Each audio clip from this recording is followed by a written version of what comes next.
Did you know that if your home says that it was built in 1900, it probably wasn't?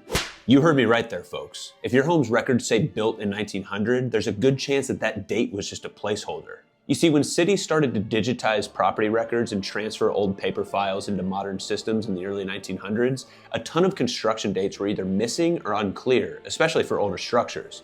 So instead of leaving the date blank, these houses were simply marked as built in 1900 by default. It doesn't mean your home was actually built that year. In fact, if it's sitting in a historic neighborhood, there's a good chance that it was actually built in the 1890s, 1880s, or even earlier than that. That 1900 is basically the real estate version of circa. Close enough to pass, but not an exact time frame.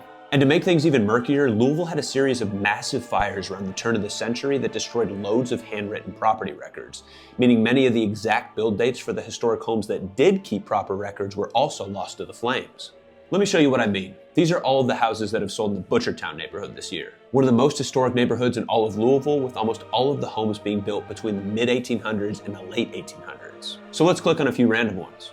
Here's one that sold over on Franklin Street in April this year, sure enough, built in 1900.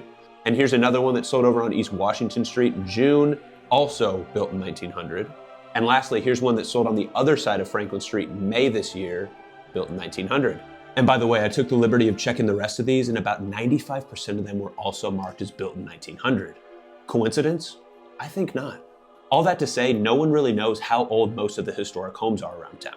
You can take a look at the neighborhoods, the houses surrounding it, and the style of build to make a pretty good assumption. But the next time you see built in 1900 on a listing, just know it's often less of a fact and more of an educated guess.